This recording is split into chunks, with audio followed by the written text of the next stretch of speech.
Comment choisir la bonne solution pour la digitalisation dans le secteur industriel? C'est ce que nous allons voir aujourd'hui avec le groupe Bassetti depuis le Royal Monceau à Paris.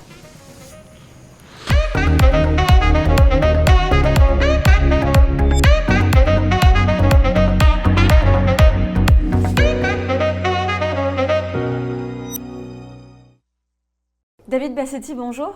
Bonjour. Alors David, vous êtes le fondateur et président du groupe Bassetti et vous êtes docteur ingénieur en sciences et génie des matériaux. Qu'est-ce qui vous a conduit à fonder ce groupe en 1992? Il y a certainement le goût de l'aventure, comme tout entrepreneur, oui. la volonté d'indépendance, le fait de créer quelque chose. Donc après, voilà, je ne sais pas trop faire de la psychologie ici, mais j'imagine qu'il y avait des choses comme ça. Donc un esprit entrepreneurial, mais surtout qui est quand même très orienté et très spécifique, puisque vous faites face à la digitalisation de l'expertise technique des entreprises. Quels sont les principaux défis que vous relevez? Alors les défis, il y en a tout un tas. Alors bien sûr, on est dans le monde du logiciel, de l'informatique, oui. Donc il y a des défis techniques. Voilà, mais je ne suis pas sûr que c'est ça que je mettrai en premier, parce qu'il y a des défis algorithmiques, de complétude, de sécurité des données. Alors je pourrais vous en citer tout un tas. Mais peut-être que le défi le plus important, c'est le défi humain. C'est le fait de trouver les ressources, qui n'est pas si simple, sur les différents marchés où nous sommes, d'arriver à former ces personnes, ces ingénieurs, ces développeurs, ces techniciens, et d'arriver à les inspirer, à les motiver. Ouais. Et donc voilà, c'est bien sûr un défi avant tout humain. Alors, est-ce que vous pouvez nous parler un petit peu de vos solutions? Concrètement, vous faites quoi? Vous êtes plutôt un éditeur de logiciels, une ESN? Comment vous définissez? Absolument. Donc, nous sommes un éditeur logiciel, éditeur et intégrateur. Donc, il y a quand même une composante de service importante. Mais alors, sur l'édition de logiciels, il y a tout un éventail de solutions. Je ne vais pas rentrer dans toute la zoologie des produits. Mais voilà, je dirais que tout s'articule autour de la gestion du patrimoine immatériel d'un industriel. Comment on va permettre à notre client de réutiliser facilement l'ensemble de données, de connaissances qu'il accumule au fil du temps. Donc voilà notre métier, permettre la réutilisation à des ingénieurs, à peut-être des techniciens qui sont au bureau d'études ou des gens qui vont faire des essais dans le laboratoire, leur permettre de retrouver les données dans un contexte et de pouvoir les réutiliser efficacement, donc de prendre de meilleures décisions grâce aux logiciels et aux solutions qu'on propose. Alors quelles sont les principales technologies que vous développez dans votre groupe ? Alors les technologies, il y en a tout un tas. Bien entendu, l'intelligence artificielle, c'est la tarte à la crème. On va évidemment être sur ce créneau-là aussi.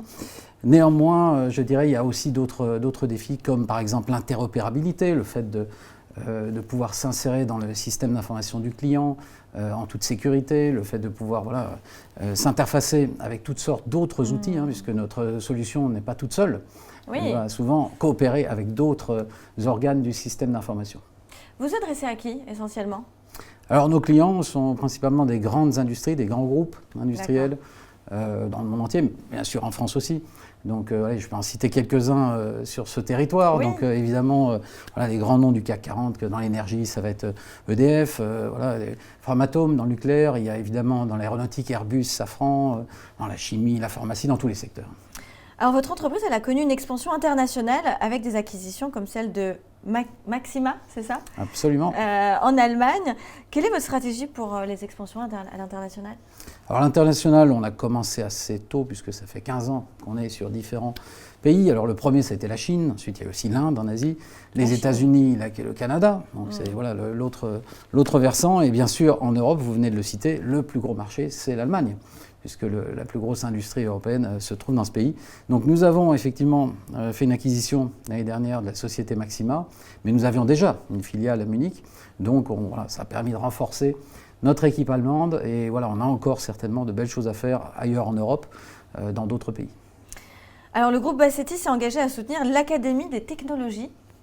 Est-ce que vous pouvez nous expliquer l'importance de cette collaboration pour vous ? Alors effectivement, je vais décrire notre activité qui est assez technique, c'est un monde d'ingénieurs, d'abstraction, où à chaque fois la technologie joue un rôle important.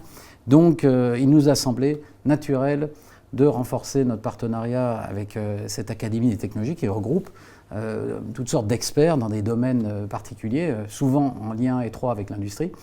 Donc voilà, c'était une extension naturelle, je dirais, dans le scope d'activité que nous avons aujourd'hui.